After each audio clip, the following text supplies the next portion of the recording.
Bienvenidos a todos a un programa más del canal. En este caso iniciamos con una serie de entrevistas y para estas entrevistas voy a invitar, ya estoy contactando con varias personas, voy a contactar, como decía, a personas que tienen criterio, a personas que tienen una formación, un criterio independiente a la hora de analizar la situación política, económica, militar, casi belicista que estamos viviendo a nivel europeo y mundial, porque considero que en este momento de aparente caos, al menos aparente caos en las medidas que se multiplican casi a diario, tanto en Europa como en Estados Unidos y en el resto del mundo, es importante tener un poquito de pausa, criterio y análisis. Análisis para poder entender e interpretar qué es lo que está sucediendo.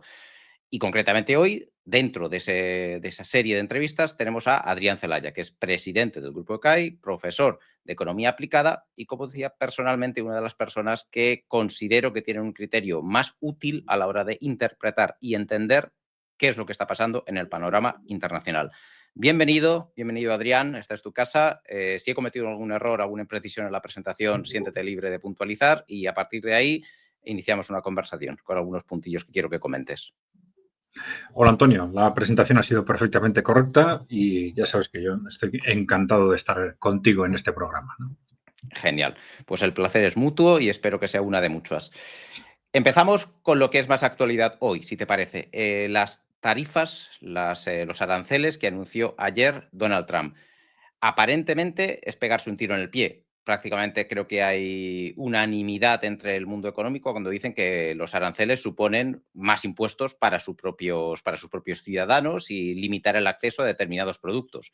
¿Consideras que además de esa finalidad que él mismo anunció, que es decir, recaudar más para reducir la deuda de Estados Unidos, eso fue lo que él en el anuncio declaró como su finalidad principal? ¿Consideras que además esto se puede o se está utilizando como herramienta de negociación a nivel geopolítico? ¿Cómo interpretas este movimiento súper agresivo de Trump con respecto o con el uso de los aranceles?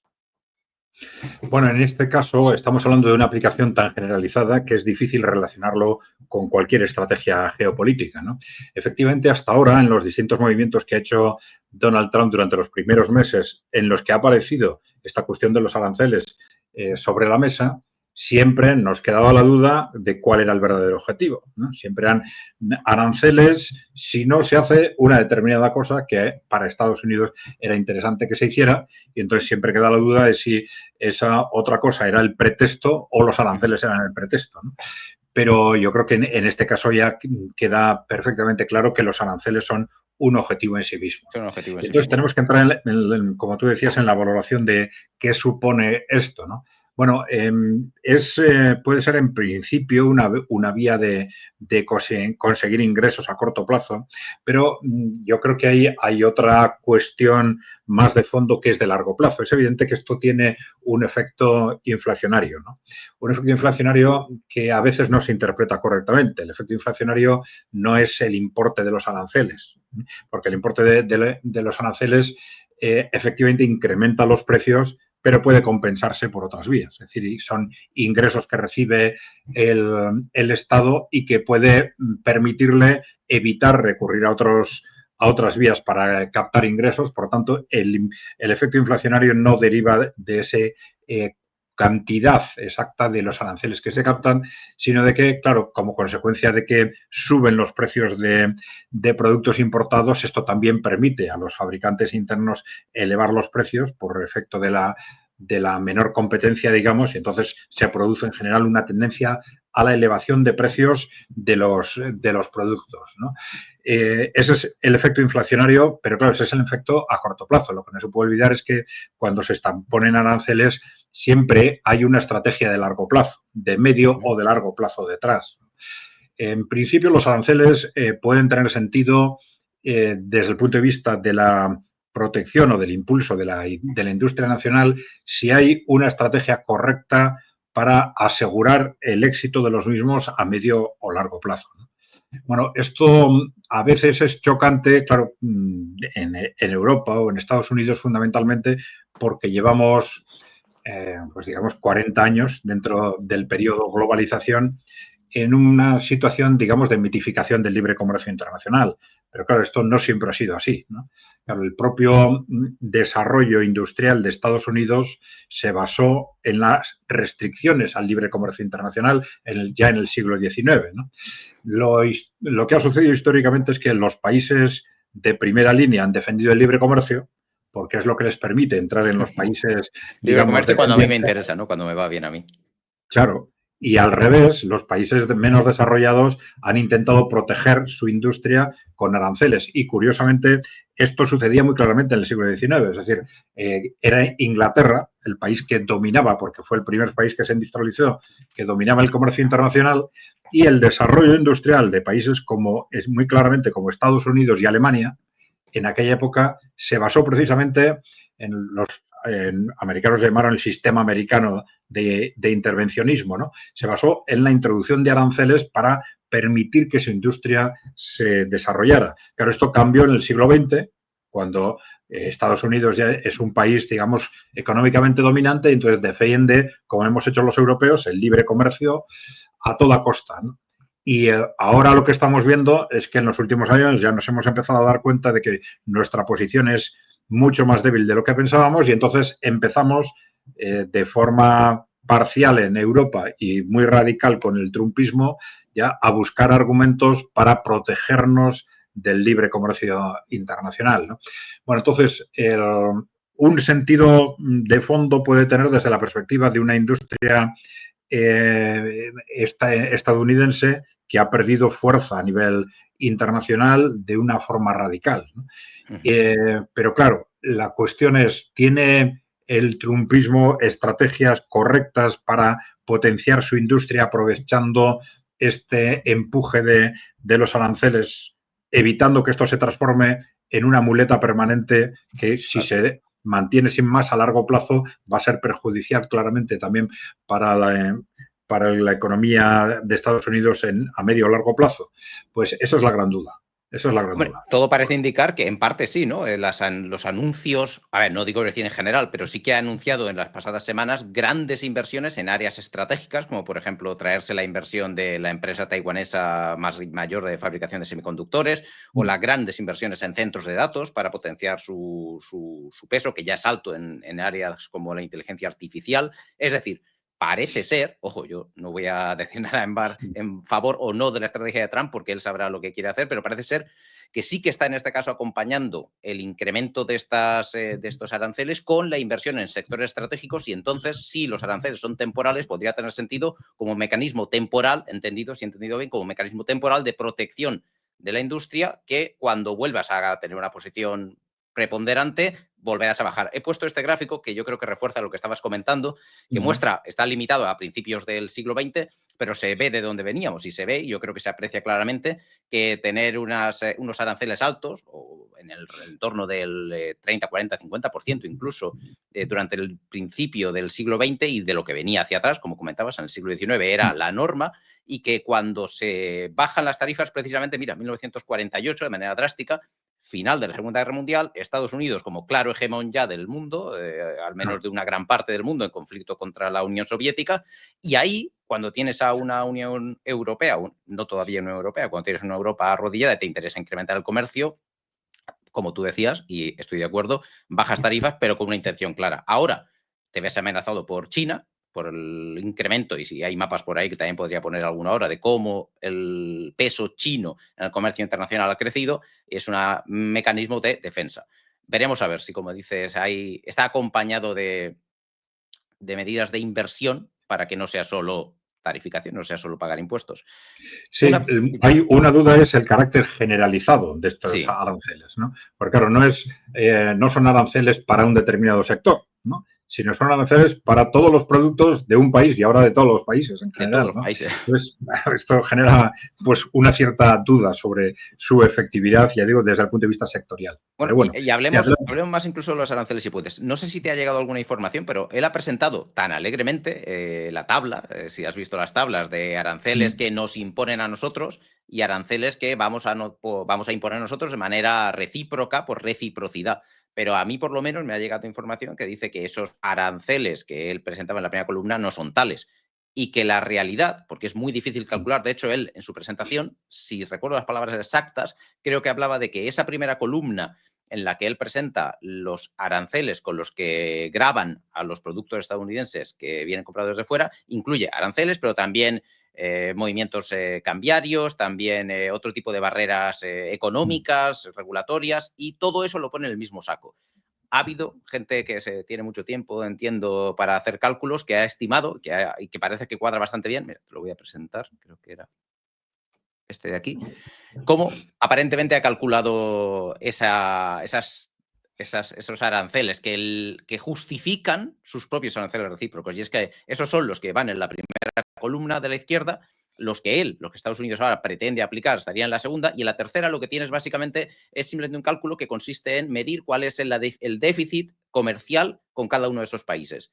Si tengo un déficit comercial de 200.000 millones de euros frente a unas compras totales de 600.000, se supone que tengo un déficit comercial de un 30, un 38, un no sé cuántos por ciento, y presumo que cualquier déficit comercial que yo tenga con un país se debe o se tiene que deber a esas cosas que el país pone, barreras arancelarias, económicas, regulatorias en general, que impiden que puedan importarse los mismos, la misma cantidad de producto que yo le compro a ese mismo país. La tabla la he sacado de un foro en internet, pero ya la están compartiendo Bloomberg, he visto, Financial Times, es decir, parece creíble, ¿eh? No la he validado yo personalmente todavía, pero parece creíble. Y por otra parte, nos reforzaría un mensaje que sí que ha lanzado mucho Trump en las últimas semanas, que busca básicamente que la reciprocidad en la balanza de pago, en la balanza comercial, ¿no? Es decir, si yo le estoy comprando tanto a tal país, yo quiero que ese país me compre lo mismo, al menos. ¿Cómo interpretas esta aparente medida del cálculo de los aranceles? Bueno, yo creo que las finalidades que declara Trump a la hora de poner uno u otro arancel o las justificaciones es algo absolutamente anárquico. Igual que recurre a razones geopolíticas, recurre a razones económicas, cambiando de un día para otro, ¿no? Entonces, unas veces se habla de cuestiones de seguridad interna, como en México, otras veces de pues, procesos de inmigración, otras veces habla de derechos humanos en un determinado país. Entonces, bueno, salta de una razón a otra. Yo intentaría no darle demasiada importancia, pensaría cuál es el resultado final, pensando que eso es exactamente lo que quiere hacer probablemente, ¿no? Es decir, proteger a su industria de forma generalizada o en determinados sectores probablemente, ¿no? Pero en principio diría que estamos ante una maniobra un tanto desesperada por la forma de hacerla, ¿no? En un intento de salvar la industria norteamericana, pues digamos, en una situación límite, ¿no? Vale, estamos de acuerdo. Europa. En este contexto, ¿qué pasa con Europa? ¿En qué situación queda Europa? ¿Qué puede hacer? Esta mañana creo que ya se ha manifestado von der Leyen diciendo una declaración bastante genérica y vacía de que, bueno, que tenemos mecanismos para reaccionar y que reaccionaremos, pero sin nada concreto, y que prefieren iniciar una negociación antes de iniciar una escalada. Hasta ahora no hay movimiento claro. ¿Qué opinas sobre cuáles pueden ser o cuáles deberían ser los siguientes pasos de Europa en este contexto de guerra arancelaria aparente? Bueno, evidentemente iniciar una negociación. Trump, desde luego, se ha demostrado es una sorprendente flexibilidad. Por un lado, unas declaraciones tremendamente agresivas, pero también flexibilidad para cambiar los resultados de esa agresividad de una semana para otra. Entonces, evidentemente, pues igual que México ha tenido unos resultados excelentes en ese intercambio digamos, de impresiones y de posiciones con Estados Unidos, pues yo diría que todo es posible en esa relación con Estados Unidos. Europa se puede encontrar con muchas sorpresas, claro, con lo que le puedes pedir Estados Unidos a cambio de una posición más suave en los aranceles, pero desde luego negociar, que es evidente que hay que hacerlo, ¿no? Cuanto antes y sin saber exactamente cuáles van a ser las contrapartidas. Vale, estamos de acuerdo, efectivamente. Iniciar una guerra no beneficia a nadie, pero concretamente, ¿Qué me dices de Alemania y de la posición en la que queda Alemania? Es decir, porque la Unión Europea hablamos de von der Leyen y de una posición aparentemente unitaria, pero que en el fondo no es tal. Es decir, dentro de la propia Unión Europea hay países que no salen tan mal parados, aunque a todos les puede hacer daño, no salen tan mal parados como otros. Vemos, por ejemplo, Irlanda, que un 46% del total de su comercio exterior está con Estados Unidos, y Alemania, que aunque en porcentaje no sea tan alto, en volumen, bueno, y en porcentaje un 22% sigue siendo importante. Y aparte, ahí están incluidos la industria automovilística, que tiene gran peso allí y que tiene particular, se ha preocupado Trump de grabarla particularmente con estas. ¿Crees que en estas negociaciones se puede fracturar la posición de la Unión Europea? ¿Crees que hay intereses divididos dentro de la Unión Europea con respecto a cómo reaccionar a estos aranceles? Probablemente sí, porque, como tú has dicho, aunque no hay posiciones claramente contradictorias, pero sí hay posiciones de distinto nivel de implicación, ¿no? Distinto nivel de afectación de estas medidas. Entonces, claro, todo depende de cuáles sean las contramedidas y esas contramedidas en qué medida puedan afectar más a unos u otros países, y tampoco sabemos si vamos a hablar al final de contramedidas de carácter estrictamente comercial, o de si Donald Trump va a poner sobre la mesa otro tipo de cuestiones políticas, geopolíticas, etcétera, ¿no? Claro, no nos olvidemos de que en el caso en concreto de Europa, bueno, Donald Trump tiene exigencias geopolíticas sobre el conjunto del mundo casi, ¿no? Pero en el caso especial de Europa hay una clara estrategia del trumpismo que va a intentar presionar a los países europeos dentro de los próximos 4 o 5 años, ¿no? Y claro, es mucho lo que se va a decidir en Europa. Los intereses de Estados Unidos son comerciales con respecto a Europa, pero también van mucho más allá. Van mucho más allá. Es decir, De el hecho, destino, sí. sí, no, adelante, perdona, termina. No, Disculpa. es decir, el destino de lo que pase con la clase política europea le va a afectar también a Estados Unidos muy directamente. Es decir, la clase política dominante en Europa en este momento, que es la que ha estado dominando Europa durante los últimos 30 o 40 años, es en Estados Unidos el Partido Demócrata. Son sus enemigos. El destino político de Europa va a marcar también el destino, en buena parte, el destino político futuro de Estados Unidos. Sí, Y eso sí, Donald bueno, Trump lo conoce perfectamente y va a jugar también con ese elemento. claro. Tratando de imaginar dónde pueden estar esos puntos de negociación y enlazando con el siguiente bloque que quería incluir en la conversación, la OTAN, la inversión en industria militar. ¿Crees que puede ser uno de de esas bazas que esté sobre la mesa y que lo que se pueda ofrecer sea un incremento aún superior a ese 2% que está comprometido y llegar a ese 3,5% que ambiciona Trump o incluso más en algún caso? ¿Crees que eso puede ser una de las cartas que se vayan a jugar en las próximas semanas, meses de negociación? Sí, evidentemente, pero ahí tendríamos que tener una idea clara sobre cuáles son las prioridades sectoriales de Donald Trump. Y eso es bastante oscuro, porque Donald Trump, a la hora de definir prioridades sectoriales, juega con sus amigos y juega con sus enemigos, ¿no? Es decir, por un lado, esas políticas caóticas de constante cambio de posicionamiento de Donald Trump en política interna y externa obedecen, por un lado, a complacer a los que le han apoyado, a los sectores que le han apoyado, pero también a neutralizar ataques de los sectores que están en contra suya, ¿no?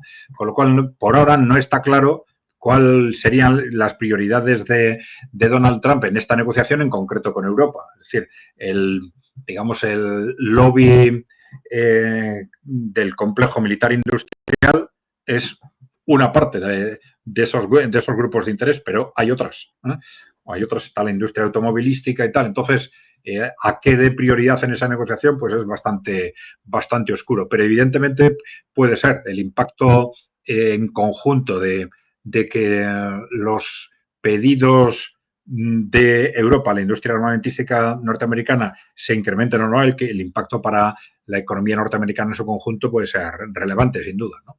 No, y no Hay solo que porque tener en sea cuenta, relevante, claro, entiendo, sino porque entiendo que el propio Trump quiere reducir la inversión de Estados Unidos en esa misma industria para dedicarla a otras cuestiones, y para que él pueda reducir la suya necesita que alguien ocupe ese lugar o su industria se pegará un batacazo. Entonces, entiendo que necesita que alguien ocupe el lugar que va a dejar vacío Estados Unidos en lo que respecta a compras y uso de material militar de empresas norteamericanas. Sí, el problema es que Europa no lo tiene fácil en una negociación, desde luego a corto plazo, para comprometer unos determinados niveles de incremento de gasto militar. Los planteamientos que hay ahora sobre la mesa ya están siendo bastante conflictivos y con resultados muy diferentes de unos a otros países. Hay expectativas también de que ese gasto se destine de forma muy importante a los propios países europeos. Hay países como Alemania, en los que hay expectativas enormes incluso de salvar una parte de las inversiones de la industria automovilística por transformación en reconversión hacia el sector militar. Entonces, bueno, evidentemente incrementando el gasto, pues sustancialmente, pues puede dar para todo. Puede dar para comprar a Estados Unidos, que es una de las versiones que estaban sobre la mesa, comprar a Estados Unidos ya no solo en relación con los aranceles, se habla también en relación con la evolución del conflicto en Ucrania, ¿no?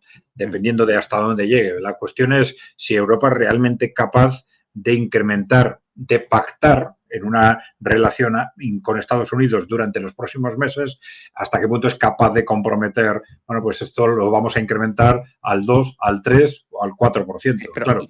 Independientemente de que sea capaz de implementar ese incremento de gasto, ¿crees que es algo que le interesa a Europa? ¿Hasta qué punto, y eso por eso aquí enlazo con el segundo bloque que era más estratégico y de la OTAN, hasta qué punto seguir invirtiendo en armas a través de compra, gasto a Estados Unidos y seguir confiando en nuestra estrategia o nuestra...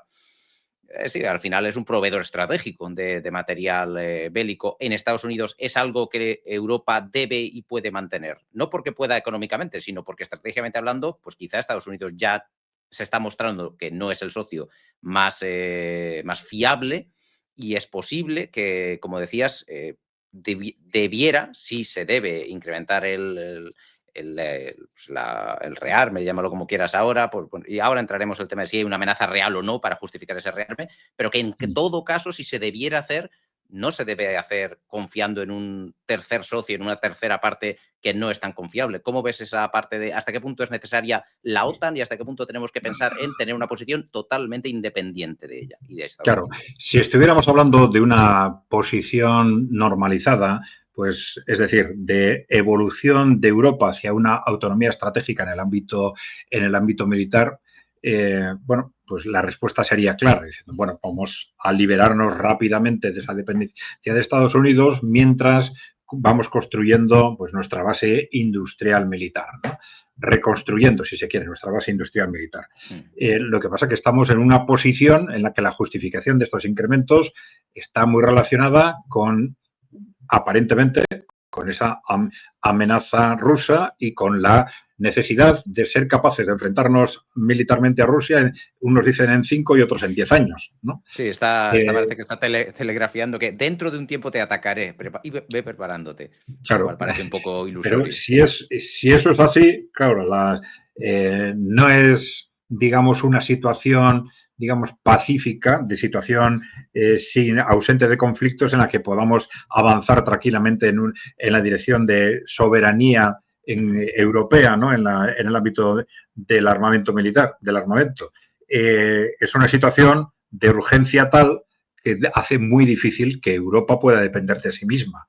Es decir, si realmente hay una urgencia como la que se está diciendo para que Europa sea capaz de enfrentarse a Rusia en 5 o 10 años, es imposible que Europa lo pueda hacer por sí misma, ¿no? En eso estoy de acuerdo, pero ¿crees que existe esa urgencia? Partimos de, como decíamos antes, y vayamos al punto de origen, porque no puedes tomar decisiones. Yo me lo tomo casi como a nivel estratégico, como haría en mi casa o como haría en mi labor profesional. No puedo tomar decisiones partiendo de un principio hasta que no confirme que ese principio efectivamente es real, porque si no estoy tomando decisiones en base a humo o en base a una ficción, y cualquier decisión que tome partiendo de algo que no es real, pues ya no va a ser una buena decisión. ¿Es real esa amenaza? Efectivamente. Bueno, yo creo que en principio para responder a esa pregunta hay que decir que no es real, ¿no? La situación argumental incluso es bastante confusa, ¿no? Claro, fíjate estas alarmas que se han lanzado durante los últimos días con respecto a la necesidad de que los ciudadanos europeos se protejan de frente a una posible guerra, ¿no? Sí, sí. Con equipamiento que les permita sobrevivir durante 3 días, etcétera, ¿no? Y dicen, bueno, vamos a ver, pero ¿cómo se puede lanzar este mensaje creando esa alarma si tus mismas previsiones no son de un enfrentamiento, según dices, de un enfrentamiento en este momento, sino dentro de 5 o 10 años?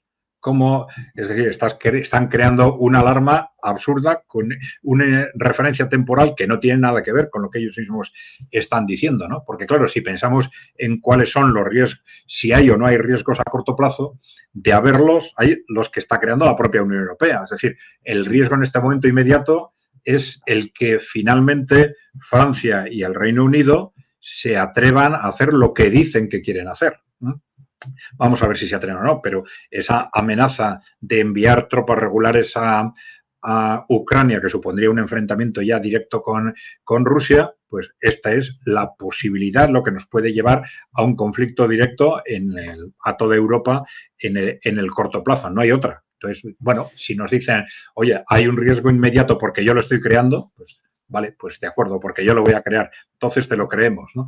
Pero desde el punto de vista de la otra referencia temporal, esa referencia a 5 o 10 años, bueno, parece que objetivamente difícilmente se puede buscar una lógica a que Rusia tenga algún interés en invadir Europa, ¿no? Y capacidad, bien, porque, o sea, interés, estoy 100% de acuerdo contigo, pero incluso si tuviera interés, tiene capacidad para invadir Europa, porque estamos viendo que lleva 3 años en Ucrania, ha perdido ¿cuánto? No se sabe con cifras exactas, pero 600, 700.000 hombres en el frente y ha conquistado un 20% de territorio ucraniano. Es decir, ¿tiene la capacidad Rusia realmente de invadir Europa? Bueno, vamos a ver, es que, claro, lo que está diciendo Europa, tú lo has comentado de alguna forma, es bastante chocante, ¿no? Están diciendo, sí, en este momento no somos capaces de enfrentarnos a Rusia, es decir, le estamos lanzando ese mensaje a Rusia, ¿no? Pues, y vamos a ponernos en el lugar de los rusos, ¿no? Los europeos nos dicen, en este momento no somos capaces de enfrentarnos a Rusia, tenemos que invertir masivamente para ser capaces de ir a la guerra contra Rusia dentro de 5 o 10 años. Pues los rusos, ¿qué tienen que interpretar? Parece que me estás diciendo, atácame ya, antes de que se tenga esa capacidad, ¿no? Claro, capacidad, claro, hay que tener en cuenta que tenemos, digamos, armamento estratégico por un lado y armamento táctico por el otro. Desde el punto de vista del armamento estratégico no hay ninguna duda, ¿no? De que Rusia podría barrer a Europa Occidental, ¿no? Desde el punto de vista del armamento táctico, pues posiblemente también. Claro, el caso de Ucrania es un caso muy especial. Ya sabes que los rusos le siguen llamando operación militar especial en vez de guerra precisamente por eso, ¿eh? Sí, porque están actuando con el suficiente cuidado, digamos, con el suficiente filtro como para evitar que Ucrania se convierta definitivamente después de la guerra en un enemigo estratégico, digamos, para siempre, ¿no? Es decir, están intentando limitar constantemente los daños a la población civil en concreto, ¿no? Y esto, claro, requiere pues una forma de actuar muy concreta, que muy distinta, por ejemplo, de las operaciones de Estados Unidos en Oriente Medio, etcétera, ¿no? Que es, bueno, llego y barro como puedo y fuera, ¿no? Lo que están haciendo. Pero claro, sin ese filtro, en un enfrentamiento ya directo con el resto de Europa, pues la forma de actuar serían muy distintas, ¿no? Claro, lo que hemos visto desde un punto de vista de armamento táctico, que era la gran duda en esta guerra, ya se sabía que Rusia tenía una superioridad frente a la OTAN en armamento estratégico, ¿no? Pero desde un punto de vista táctico no se sabía muy bien. Ellos probablemente tampoco lo sabían, porque eso, hasta que no te lanzas a una guerra con un enemigo con un nivel tecnológico similar, es muy difícil saberlo sobre el terreno, ¿no? Pero claro, efectivamente, los países de la OTAN no tienen ahora capacidad de enfrentarse a Rusia, ¿no? Claro, la capacidad de los países de la OTAN europeos depende de la implicación o no de Estados Unidos, ¿no? Esta es la cuestión, ¿no?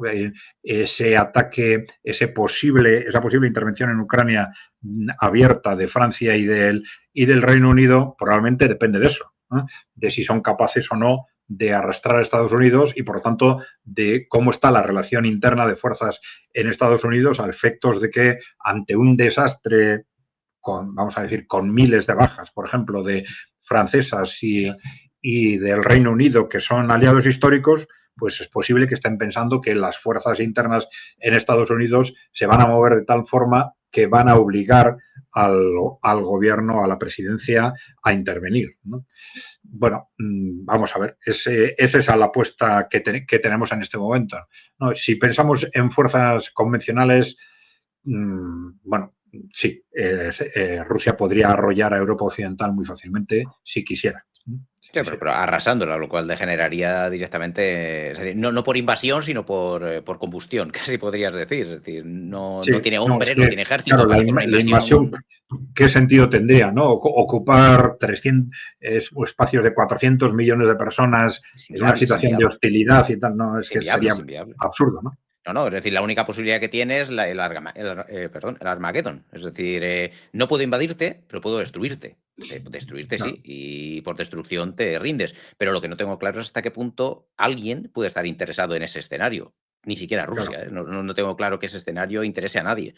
Y eso me lleva a qué interés tienen los europeos en pinchar al toro, es decir, en acercarse un poquito más al fuego, porque tú sabes que esto me da la sensación de, al principio, desde que esto fue avanzando, daba la sensación de que tú vas con un cinturón lleno de dinamita y te estás acercando a una hoguera y estás a 10 metros y todavía no tienes miedo, pero te vas acercando y estás a 5 y luego estás a 4 y luego estás a 3 y en algún momento esto entra en combustión y parece ser que tienen interés en aproximarse a esa hoguera. No sé, inicialmente yo pensaba que era más por lo que comentamos antes del kit de emergencia, por dar la sensación de miedo, porque lo que no me creo es que todo esto vaya realmente y únicamente por defender a Ucrania y la independencia de Ucrania y el derecho soberano de Ucrania. Eso es el paraguas, eso es la cobertura con la que te venden las decisiones. Pero tiene que haber algún interés real detrás para que la Unión Europea y Francia e Inglaterra estén caminando hacia ese abismo sin ni siquiera plantearse, no digo ahora que ha empezado Trump las negociaciones con Rusia, sino digo mucho antes incluso,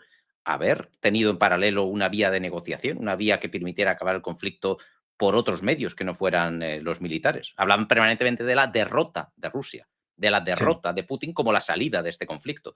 Y eso era irracional. O sea, plantearse eso como el fin, como el objetivo, que esto deba acabar con la derrota, porque antes de la derrota, si se va a dar esa derrota, antes de que se dé la derrota, ahí es cuando Rusia activaría su potencial táctico, militar, todo. O sea, pondrían sobre la mesa todo lo que tiene y eso no le interesa a nadie. ¿Qué crees que les puede estar moviendo en lo profundo para tomar las decisiones que toman?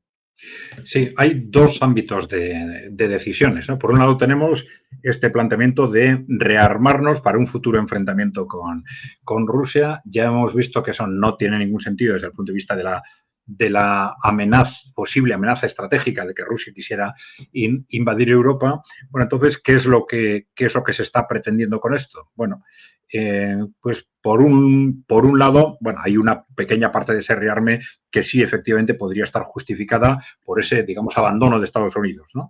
Bueno, ahora y ojo, yo no soy pacifista, o sea, yo creo que es necesario que los estados tengan una capa de defensa para, oye, tienes que defenderte de amenazas cuando ocurran y no todo se puede arreglar por medios pacíficos, no todo se puede negar. O sea, yo no niego que haya que hacer rearme, lo que niego es la sensación de urgencia con la que están tratando de justificar todo esto, porque yo creo que detrás de esa sensación de urgencia y de miedo, lo que van a tratar de justificar son muchas otras medidas que van a ir aparejadas al rearme. Sí. Bueno, entonces, desde ese punto de vista, claro, esa estrategia se parece bastante, digamos, a las estrategias de rearme de los años 30, ¿no?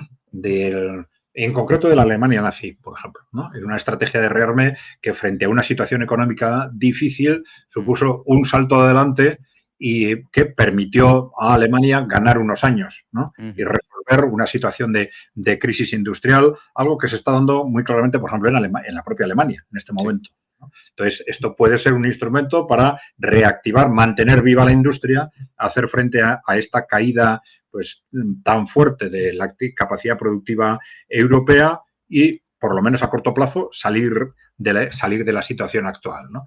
Claro, el problema de hacerlo a través del gasto militar es que luego, si esto pones en marcha esa dinámica, dentro de unos años es muy difícil salir de esa trampa en la que has entrado sin una guerra.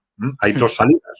Una es que le busques una salida a esa inversión militar a través de la exportación, porque te conviertes en un gran exportador de armas, pero si no, ¿cómo justificas ante tu población esto ha sido una inversión, bueno, que nos ha permitido salir de un problema, pero ahora lo que tenemos que hacer es cerrar estas industrias, ¿no?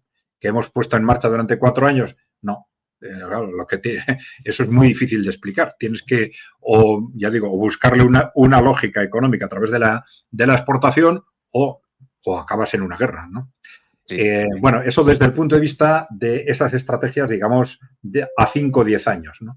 Y otra cosa es la explicación sobre esas estrategias belicistas ya en el momento actual sobre el conflicto en Ucrania, ¿no? Y bueno, yo creo que esto es una cuestión de largo alcance que viene desde el año 92, si se quiere, desde la doctrina Wolfowitz, que ya una vez terminada la Guerra Fría hace ese análisis de que, bueno, ahora partiendo de esa concepción geopolítica del final de la historia, de Fukuyama, ¿no? Sí. Pues dicen, bueno, en el ámbito geopolítico el mundo es nuestro, ahora no tenemos enemigos, entonces tenemos que tomar las medidas para asegurar que esto va a seguir siendo así. Y, bueno, entran nuevas doctrinas como las de la intervención preventiva. Estados Unidos ahora tiene mano libre para hacer lo que quiera en el mundo y dentro de ese diseño geopolítico identifican un enemigo. Bueno, un enemigo, que es un potencial enemigo, que es eso, Rusia, ¿no? Sí. Dicen, en Rusia controlamos a la presidencia actual, a Yeltsin, ¿no? Pero no controlamos ni los cuadros intermedios ni la opinión pública, ¿no? Entonces, ahí tenemos un peligro potencial, ¿no? Entonces, eso tenemos que irlo atando y a partir de ahí, pues viene también esa expansión de la OTAN hacia Rusia, etcétera. Bueno, pero esto, bueno, se refuerza a fines de los 90 con esas doctrinas para el nuevo siglo americano. Ahí dicen, para asegurar que el siglo XXI siga siendo un siglo controlado por Estados Unidos, aunque en realidad los que lo hacen no están preocupados por Estados Unidos, sino por los intereses corporativos que están detrás. Claro. Dice, para asegurar que el siglo XXI siga siendo Estados Unidos, tenemos retos. Y dicen, uno, Internet, otro, un modelo económico que no funciona bien, y tercero, el reto geopolítico de China y Rusia. Ahora meten ya también a China, ¿no? Y bueno, entonces han estado desarrollando una serie de estrategias para neutralizar ese efecto geopolítico, un efecto geopolítico que se agrava en el año 2000 con la llegada del grupo de Putin al poder, ¿no? Claro, ¿qué pasa con la llegada de Putin al poder? Claro, que emprende una clara estrategia, digamos, anticorporativa, ¿no? Es decir, los oligarcas que se habían hecho con el poder en los años 90 en Rusia son desbancados del poder por este grupo de Putin que llega en el año 2000 y les quita del poder. Hay algunas empresas que la nacionaliza, otras las interviene, con otras llega a acuerdos sobre comportamientos cara al futuro, etcétera, pero hay muchos de estos oligarcas que no solo pierden su riqueza, otros acaban en la cárcel, otros en el exilio, ¿no? Es decir, hubo una especie de guerra civil a muerte que ya marca definitivamente el futuro de la relación de Rusia con Occidente. ¿Por qué? Pues, bueno, fue muy, muy interesante, nosotros lo comentamos de vez en cuando. Hace un año hubo una entrevista de Mikhail Khodorkovsky, uno de estos oligarcas, el propietario de Yukos, ¿no? Uno de los oligarcas más importantes, y este hombre estuvo en la cárcel en Rusia y luego acabó, como casi todos, en el Reino Unido, ¿no?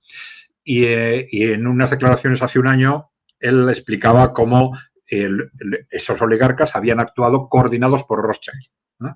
Esto es muy interesante, porque claro, nos está diciendo que esos oligarcas rusos son los mismos oligarcas que controlan Occidente y cómo esos oligarcas occidentales se sentían amenazados por lo que Rusia había hecho en aquel momento, ¿no? Y yo creo que es el miedo fundamental a Rusia, también de otra forma a China, a partir de Xi Jinping, a partir del año 2012, pues radica en que la influencia creciente de los países emergentes y de la influencia de Rusia, en concreto política e ideológica en Europa Occidental, se va a disparar a partir de la victoria rusa en Ucrania, ¿no? Es decir, ellos pensaban que con el estallido en Ucrania habían conseguido meter a Rusia en una trampa que iba a ser, desde un punto de vista militar similar a la de Afganistán. Y por otro lado, con las sanciones, pues iban a destruir su economía, con lo cual ya el tema se había acabado. Con eso anulaban, sometían a Rusia, por lo tanto ya tenían el camino abierto para someter después a China. Esta amenaza de los países emergentes, del mundo multipolar, etcétera, se había terminado y resulta que un año después se encuentran con la situación contraria. Rusia ha ganado. Diametralmente contraria, ¿no? Por además, Claro, porque ha reforzado justo ese sur emergente, esos BRICS, se ha vinculado más a Rusia con China y ha fortalecido su posición en el mundo. Claro, y Rusia ha ganado la guerra de desgaste, se ha fortalecido económicamente y, claro, esto ha creado una auténtica situación de pánico en esa élite occidental, ¿no? Entonces, frente a en esa situación de pánico, están dispuestos a hacer cualquier cosa para evitar esa victoria rusa en Ucrania. Pero, claro, una vez que Rusia tiene ganada la guerra de desgaste, ¿qué es lo que pueden hacer? Pues una escalada. Entonces, llevan año y medio intentando poner en marcha esa escalada por distintos medios, pero intentando siempre provocar a Rusia para que les dé el pretexto para esa escalada. También utilizando otros medios, como el bombardeo de centrales nucleares, por ejemplo, ¿no? Pero sí. En todas esas provocaciones, pues Rusia sí ha demostrado una gran paciencia estratégica, diciendo, aguantando, que Inglaterra, o sea, que el Reino Unido, que Francia les lancen misiles a su propio territorio, mirando hacia otro lado, sabiendo que son ellos. Yo creo que se saben ganadores y un paso en falso ahora les haría perder la ventaja que tienen porque justificarían una acción mayor. Es decir, ahora mismo tienen que ejercer esa paciencia. Eso es, claro, las provocaciones precisamente lo que intentan es romper o cambiar el marco, que de tal forma que a través de una reacción emocional pues te hagan salir de tu marco habitual o del marco en el que estás ganando, ¿no? Bueno, después de esa paciencia estratégica, ¿qué ha sucedido? Pues que estos países o estos países que siguen, digamos, apuntados a esa estrategia belicista, pues tienen cada vez menos opciones de conseguir esa escalada y la que les queda es la que hemos comentado antes. Es decir, mandar ya tropas regulares, porque tropas ya hay y ya han tenido probablemente tanto Francia como el Reino Unido han tenido cientos de muertos ya en Ucrania, ¿no? Pero ahora estamos hablando de desplazamiento de tropas regulares de forma abierta a un enfrentamiento que sería ya directo. A guardar la frontera, es decir, un punto caliente en el que va a haber un contacto relativamente fácil con tropas rusas. Es decir, a un punto donde es muy fácil que incluso a través de un error, de un mal cálculo o de algo provocado, y así queremos pensar mal, salte esa chispa que justifique el casus belli. Sí, a veces lo explican de una forma, otras de otra, también varían en sus expectativas sobre qué es lo que van a hacer, cuántos van a ser, dónde se van a ubicar, etcétera. Pero está claro que supone un riesgo muy directo de enfrentamiento directo con Rusia, que es lo que se busca, ¿no? Pero claro, en ese contexto en el que todo eso no tiene sentido si no consiguen arrastrar a Estados Unidos, ¿no? Es decir, eso será lo que están calculando, en qué medida se pueden arriesgar a que, en base a la creación de un desastre, como he dicho antes, quizás de miles de muertos, ingleses y franceses, pues en Estados Unidos se genera un caldo de cultivo tal que arrastre a Estados Unidos a la guerra. Que hay precedentes históricos, evidentemente, ¿no? En Estados Unidos no quería entrar en la Primera Guerra Mundial, la población tampoco quería entrar en la Segunda Guerra Mundial, y bueno, pues ahí se habla de que el tema de, por ejemplo, del Lusitania, el atentado contra Lusitania, pues fue provocado para facilitar esa implicación en la Primera Guerra, y que lo de Pearl Harbor pues fue de alguna forma también orquestado, en aquel caso por el propio gobierno probablemente, porque el gobierno Roosevelt probablemente era partidario de entrar en la guerra, pero la población no. Entonces, esto les permitió arrastrar a la población. Bueno, es muy posible que esos precedentes históricos pues les lleven a pensar que quizás en este momento también, teniendo en cuenta cuál es la posición de los demócratas, de Wall Street, de una parte muy importante de los distintos grupos de interés en Estados Unidos, pues que quizás ese contexto pues haría factible arrastrar al gobierno de Estados Unidos a esa guerra, ¿no? Vale, perfecto. A ver, espero que no, que no acierten, espero que no den con la clave, espero que Trump vea las ventajas que desde el punto de vista económico y comercial, que creo que ahora mismo su prioridad supone llegar a un acuerdo con Rusia y tener acceso prioritario a sus materias primas y la posición de fuerza que eso le daría a nivel comercial, porque si tienen éxito y la amenaza ficticia o real que pone sobre la mesa para justificar la intervención convence a Trump, convence a Estados Unidos para entrar a la guerra, pues nos veríamos abocados a la Tercera Guerra Mundial y en terreno europeo de nuevo, con lo cual creo que no nos interesa para nada ese escenario. Eso, has mencionado varias veces a estas élites económicas, corporativistas. Vamos a entrar en eso dentro de un momento, pero antes, para acabar con el bloque de la OTAN y con el bloque de... Te quiero presentar una información más. Esta de aquí, perdón. Trump anunció hace unos días que no descarta una posible intervención militar para tomar control sobre Groenlandia. Para acabar con el tema de geopolítica desde el punto de vista de OTAN, Estados Unidos como un aliado, no es un aliado. ¿Percibes riesgo real con respecto a la posición de Estados Unidos en Groenlandia o es de nuevo una bravuconada, una amenaza que utilizará para conseguir ventajas en una negociación posterior, simplemente para tener más control militar o para colocar una segunda base o para tener prioridad en el comercio por la zona? ¿Es una negociación? ¿Es una estrategia o hay riesgo real? Bueno, yo no creo que haya un riesgo real en este momento. Claro, esto sería, digamos, un enfrentamiento directo con la Unión Europea. Sí, no, pero no, a ver, no digo igual militar, pero quizás potenciando por abajo de la mesa un referéndum secesionista o algo por el estilo. Un golpe blando, entre comillas. Claro, sí, sí. Esta amenaza militar es una amenaza con la cual intenta conseguir otro tipo de movimientos. Claro, intenta conseguir su objetivo pues de forma indirecta. Entonces, eso no hay que descartar que efectivamente lo consiga. Una vez que, claro, una maquinaria tan grande como la de Estados Unidos se pone en marcha con un país tan difícil, tan grande y tan difícil de autodefenderse como Groenlandia, pues bueno, las posibilidades de éxito de Estados Unidos hay que pensar que son muchas, desde luego. Claro. Y aquí lo que me sorprende, lo que yo no soy experto en geopolítica, Dios me salve, pero me sorprende la posición del gobierno danés. Es decir, si a mí alguien, un presidente de otro estado, me dice algo por el estilo y reitera de tal manera su voluntad de hacerse con un territorio que ahora está bajo mi soberanía,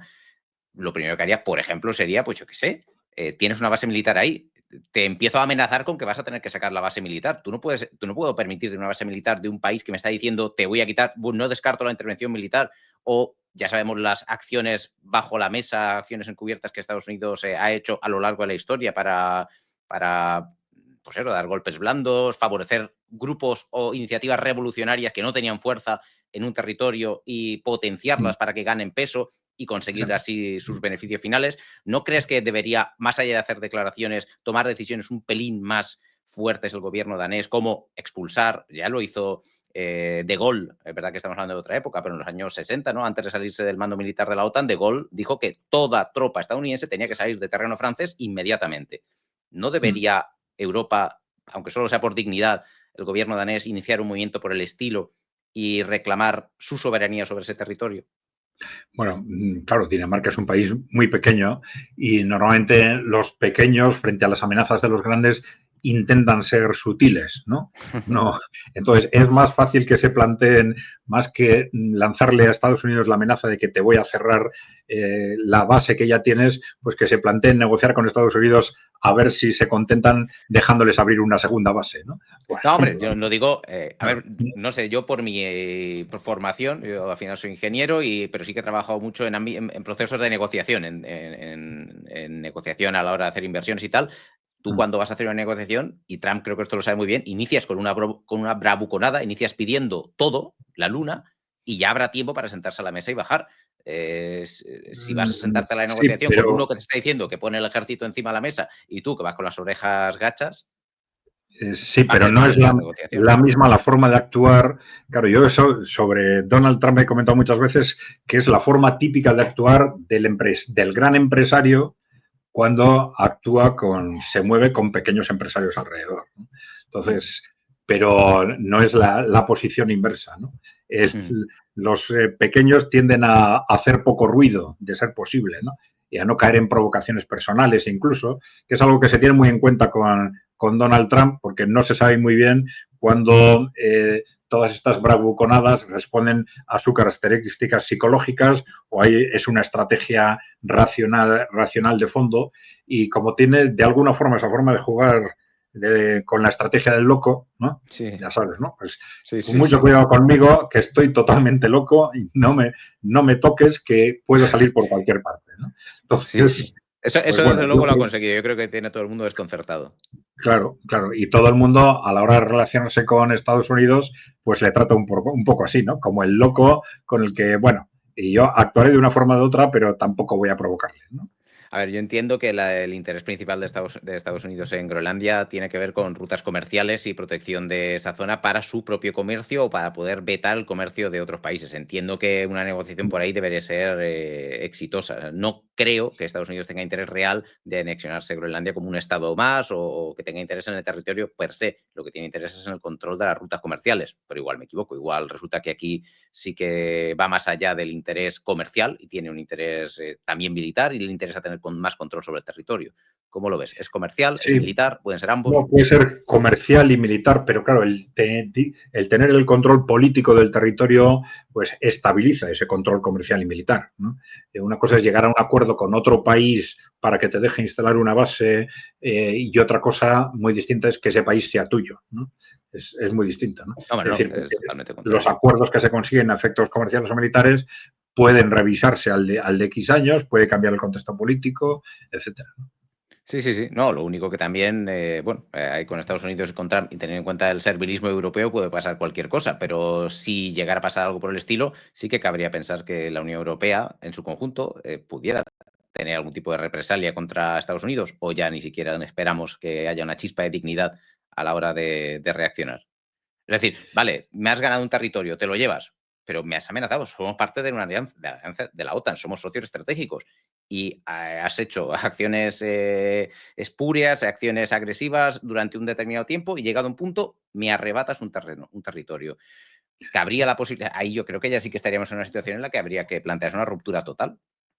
Ah, Bueno, depende, OTAN, porque claro, no es lo mismo que Estados Unidos ahora diga, bueno, lance una operación militar para ocupar Groenlandia y entonces, claro, la Unión Europea tendría que reaccionar de alguna forma a que, como es previsible, se cree un contexto en el que, como consecuencia de esa presión, pues Dinamarca pone en marcha determinados movimientos por los que se hace un referéndum en Groenlandia que dicen, bueno, pues no vemos mal que se inicien unas negociaciones con Estados Unidos, que es el contexto más previsible, ¿no? sí, sí, no, yo también creo que irán por ahí los tiros. Bueno, Claro. veremos, a ver, habrá que hacer seguimiento de esta cuestión. Último bloque que te quería comentar, y esto en parte fue la justificación por la que te escribí. Vi una entrevista que hiciste con Pablo Bórquez, ¿verdad? Hace unos días, en la que hablando de este contexto, terminamos trayéndolo a lo cercano. Y mira, a lo que voy es a que decía Tocqueville que cuando la opresión política ocurre muy lejos de ti, el ciudadano tiende a percibirla con menor intensidad, a pesar de que sea muy, muy, muy grave y muy oprobiosa. Pero la lejanía te relaja, te hace sentir también que no tienes capacidad de influencia, de reacción, porque algo que se está decidiendo en Bruselas o en Washington, pues queda muy lejos de tu pueblo en Castilla-La Mancha, etcétera, etcétera. Pero no podemos permanecer parados, no podemos permanecer impasibles a que estas clases políticas, las europeas y las españolas, sigan caminando el camino por el que nos llevan, si terminamos yendo a una tercera guerra mundial, a la ruina más absoluta de una o dos generaciones. Y cuando tocasteis este tema, un tema parecido, mencionaste la importancia de la asociación, de asociarse, de que los individuos nos asociemos y pertenezcamos a asociaciones que defiendan nuestros derechos y que la gente se movilice. Y eso es algo que yo tengo muy entre ceja y ceja, porque creo que, bueno, tú sabes que yo soy presidente de la Junta Democrática, que es una asociación que se fundó precisamente para coordinar a un montón de ciudadanos que tengan una serie de objetivos comunes. Y lo tengo porque tengo la sensación de que nuestra sociedad es la cultura del individualismo ahora mismo y del like. Es decir, si estoy de acuerdo con algo, pues oye, ya le he dado like a este vídeo, le he puesto el pulgarcito y ya he hecho lo que tenía que hacer. Pero que la movilización ciudadana, más allá del like, más allá de compartir algo en redes sociales, mm, la gente está perezosa, la gente en general, no digo todo, pero en general la gente no se mueve. Y el individualismo, mi problema, actuar por un problema que suponga defender al colectivo, a un colectivo, aún menos. ¿Qué percepción tienes tú con respecto a la asociación de individuos como estrategia para defendernos de estas amenazas que vienen? y la perspectiva a medio y largo plazo. Es decir, nosotros lo tenemos claro y por ahí seguimos con la Junta Democrática, pero la realidad es que percibimos una sociedad individualizada y poco movilizada. ¿Qué percepción tienes tú con respecto? Sí, bueno, has hablado de lejanía de los problemas, pero yo creo que en definitiva estamos en un contexto en el que, bueno, esa lejanía de ciertos problemas, en la medida en que se mantienen en el contexto geopolítico, se suma a otra serie de problemas que vienen acumulándose y que nos afectan de una forma directísima, acumulándose desde en los últimos 30, 40 años, ¿no? Que tienen mucha relación con lo que es el conjunto de la crisis estructural de Europa y de Occidente, en un modelo económico que no funciona, que está estancado desde hace 20 años aproximadamente, con incrementos de la productividad inferiores al 1%, con una crisis cultural evidente, con todo esto que llamamos pues los valores woke, los valores posmodernos, etcétera, pero que están, desde nuestro punto de vista por lo menos, son valores no solo absurdos, sino destructivos, que están destruyendo el tejido social europeo en una de sus variantes, impulsando sistemáticamente el individualismo que tú comentabas, ¿no? Y claro, todo esto, bueno, requeriría que los ciudadanos empezaran a defenderse. Claro, los ciudadanos en buena parte no se han podido defender como consecuencia que precisamente a partir de los años 90, después de la Guerra Fría, pues se ha creado una configuración política cada vez menos plural dentro de lo que nosotros llamamos el Partido Único Europeo. Es decir, que esos grupos que se llaman de izquierda, derecha o centro, pero en la práctica se diferencian solo en cuestiones de cuarto o quinto nivel, en todos los temas estratégicos responden a los intereses de las grandes corporaciones, ¿no? Entonces, este también es el problema de fondo, es decir, los ciudadanos es casi imposible que se muevan sin organizaciones. Es decir, tiene que haber organizaciones intermedias que, pues, que les orienten, que les indiquen pues, cuáles son los problemas, la relevancia de los problemas, qué hacer al respecto, etcétera, ¿no? Y el problema es que esas organizaciones, como consecuencia de ese hiperconsenso, ¿no? Hiperconsenso político, pues han desaparecido durante 30 años, ¿no? Entonces, has dado con varias claves ahí. Bueno, sí que perdona, porque has metido varias palabras que me están tirando de la lengua. Claro, entonces el tema es ¿qué hacer para darle la vuelta a este tema? Hombre, pues el contexto no es el mismo en cada país. Hay países donde hay organizaciones que llevan años moviéndose y tal. Hay otros países donde apenas hay. Yo creo que España es uno de los más débiles en este sentido, ¿no?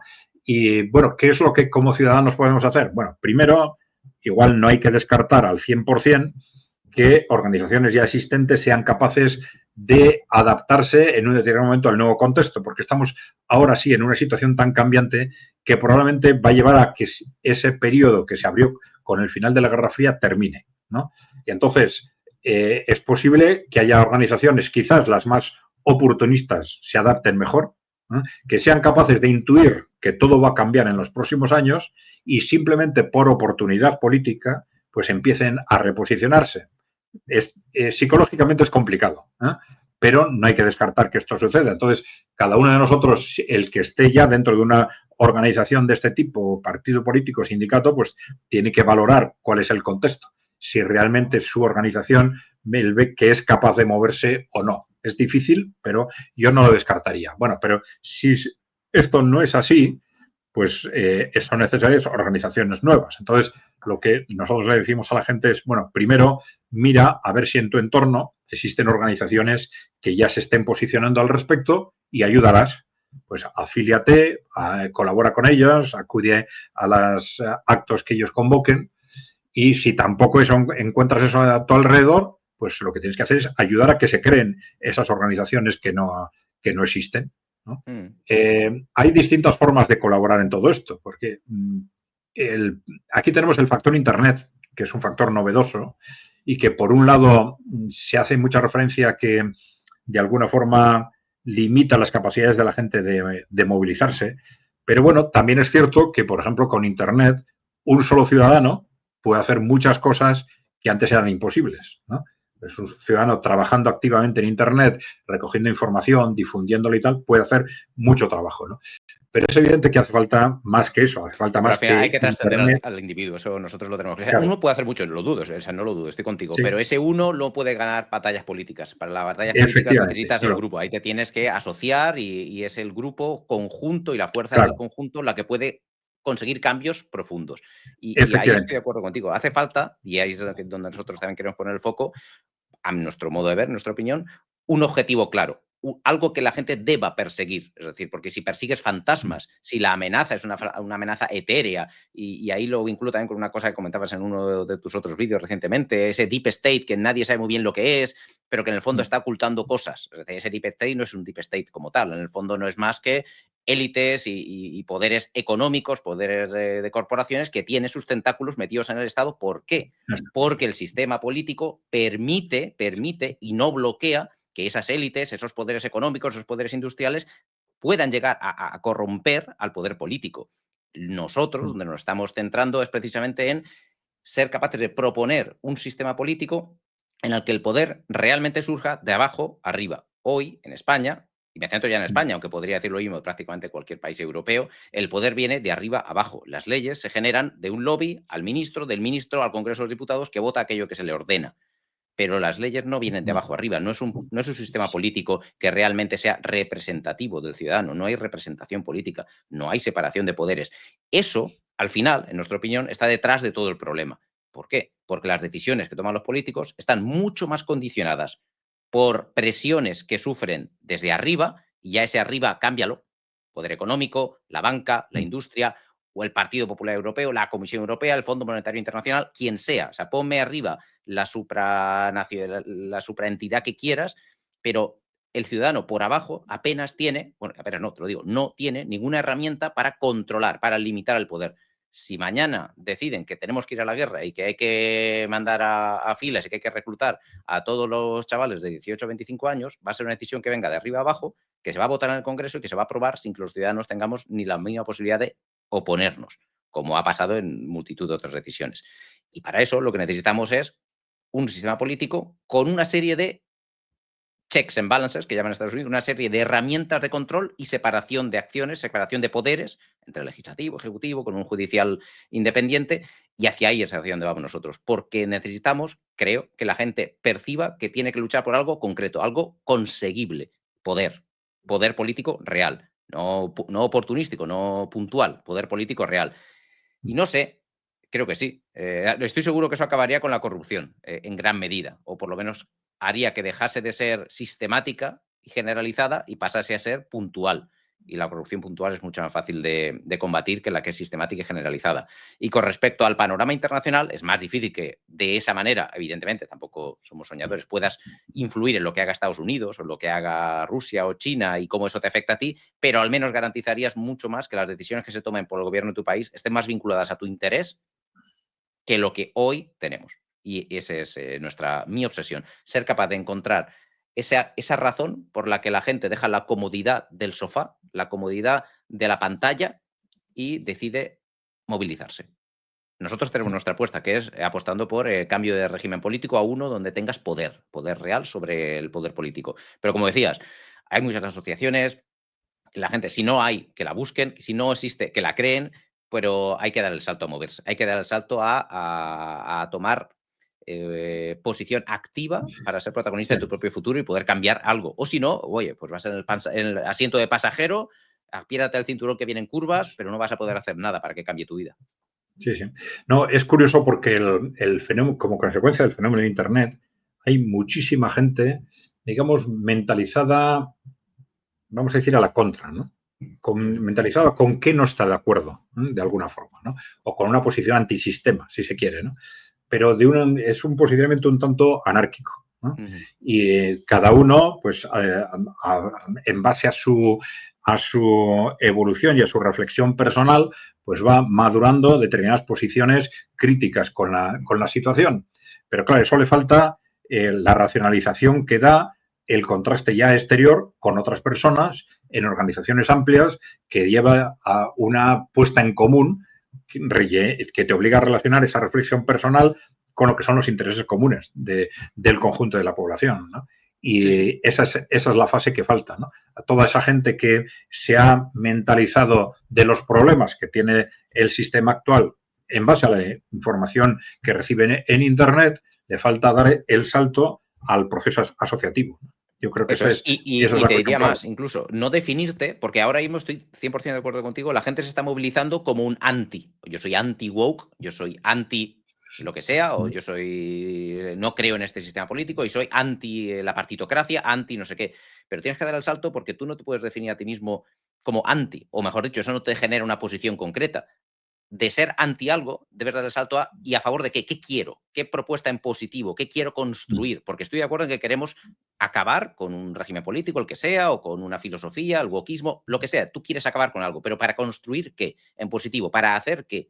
Porque si no, te encuentras en la situación de que, como cuando defines la república como simplemente la ausencia de monarquía, y así te va, que hay repúblicas por el mundo de todo color y todo el mundo ya asocia a la república a cuestiones variopintas, pero ninguna de ellas positiva, se podría decir, porque las repúblicas que te encuentras por ahí por el mundo, pues no son demasiado invitantes. Pero es que no es así, la república no es simplemente la ausencia de monarquía. Tienes que describir en positivo qué es lo que quieres construir. Y por ahí simplemente dar poder al pueblo mediante representantes directos en distritos uninominales, que tú tengas poder revocatorio, ese poder de revocar a tu representante, eso ya genera una amenaza tremenda en el político para no tomar determinadas decisiones que acabarían con su puesto. Es decir, si tú pudieras, y esto hablo, por ejemplo, del poder legislativo, de diputados, si tú pudieras en circunscripciones uninominales poder nombrar a tu representante y luego guardarte la carta, esto es un contrato, de despedirte, de revocar tu cargo, en el mismo momento en el que ya se definiría el mecanismo, en el mismo momento que la población que te votó decida que te vas porque estás tomando decisiones contrarias a sus intereses, eso evitaría que tomaran ciertas decisiones. Yo no me puedo entender todavía cómo la gente no se tira a las calles cuando políticos que teóricamente deberían estar representando a su provincia, a su región, aprueban leyes que son totalmente contrarias. Por ejemplo, en mi región, yo soy de Albacete, eminentemente de agricultora y ganadera, y diputados de PSOE y de PP están permanentemente aprobando, y digo estos dos, pero me vale cualquier partido, porque votan en función de intereses de partido, que a veces, casi por casualidad, pueden estar vinculados con tu propio interés en ese momento, pero que si no lo están, pues van a votar igualmente no a algo que sería favorable para ti, o van a votar que sí a leyes que serían dañinas para tu territorio.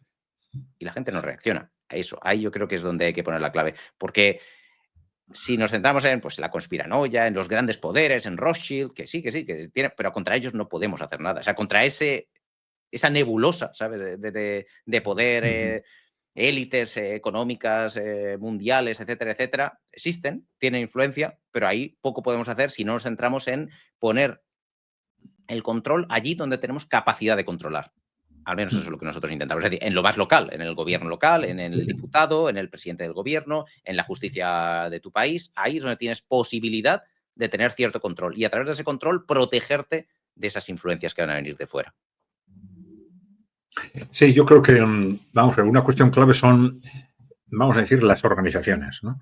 Que hemos comentado antes, ¿no? Las organizaciones que pueden ser organizaciones de masas, asociativas o los partidos políticos, ¿no?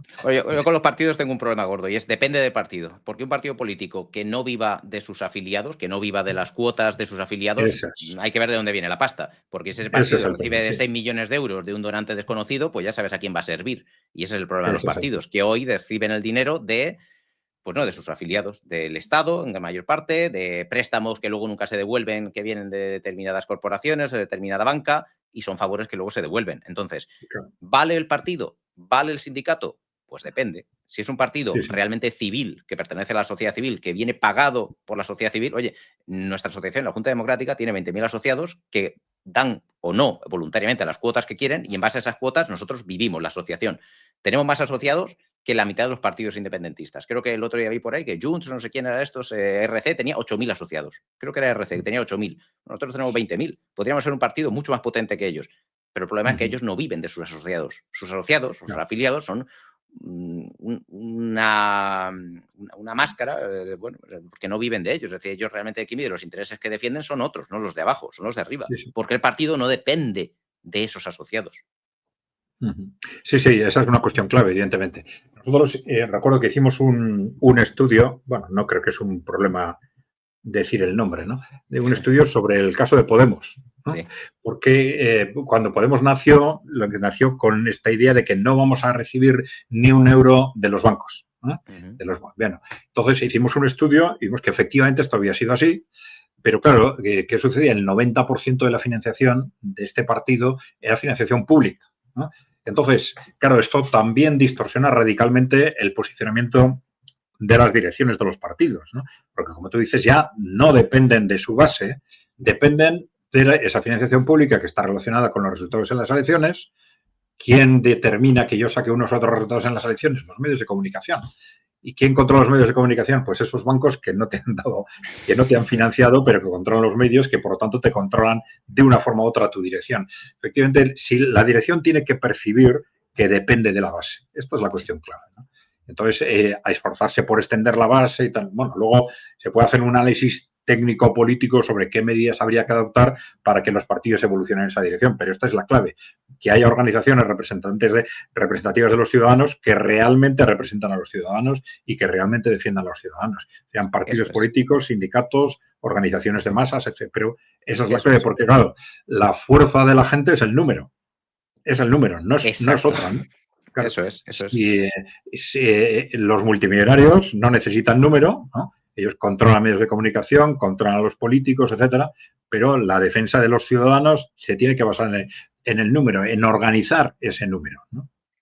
Absolutamente de acuerdo. Y por eso cuando te decía y cuando decíamos al principio que es importante que la gente busque dónde asociarse y asociarse para buscar una comunidad de intereses con otras personas que compartan esos intereses, sí, pero no vale cualquier asociación. Por favor, que presten atención, que rasquen, o sea, que rasquen un poquito, porque si no te puedes meter en una trampa, en una secta. Y cuando una asociación no es asociación que defiende tus intereses, sino que es más bien, pues eso, una secta donde tú te metes, te van a meter unas ideas, tú vas a defender unas ideas que ya no son las tuyas, que son las que te imponen desde arriba, y eso ya es ideología, ya no defiende tus intereses, ya no tienes capacidad de influencia, ya no depende de ti, como no depende de ti, pues oye, hará lo que quiera y tú permanecerás en esa secta, que es lo que hoy son los partidos políticos, son las nuevas religiones, son sectas, son instituciones que deciden la ideología, deciden lo que hay que pensar y a partir de ahí lo transmiten ellos de arriba abajo a las bases. Y tú lo compras o no, oye, y son asociaciones voluntarias, si quieres te vas, pero si te quedas en el partido, tú tienes que seguir a pie juntillas lo que el partido te ha dicho, y eso es lo contrario de una asociación civil. Por eso te decía, partidos, sindicatos, los de hoy no, otros que existirán dentro de un tiempo, pues ya veremos. Y el factor financiero en eso es clave, es decir, si la dirección percibe que no necesita a la base para vivir, la base se convierte inmediatamente en un estorbo, en un problema, ¿no? Un estorbo que me vienen planteando cosas raras en los congresos, tal, ¿no? Ese tipo de...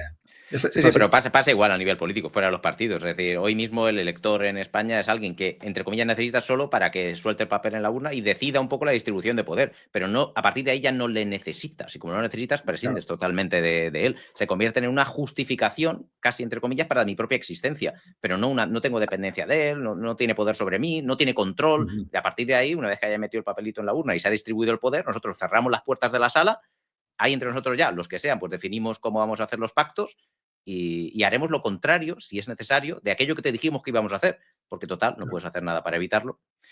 En cualquier caso, con esto he acabado los puntos que quería tocar contigo hoy. Si, como voy a hacer, porque siendo la primera entrevista no hay precedentes, pero mi intención es que a partir de ahora las entrevistas acaben pues con el invitado diciendo una última conclusión o lo que desee para cerrar la entrevista, te dejo que cierres tú la entrevista con la reflexión o con el comentario que desees.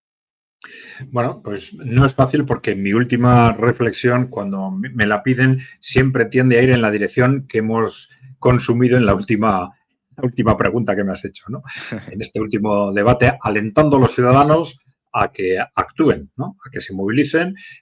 Primero, que efectivamente Internet es una herramienta muy potente para el trabajo individual, pero que para cambiar las cosas hay que ir más allá del trabajo individual.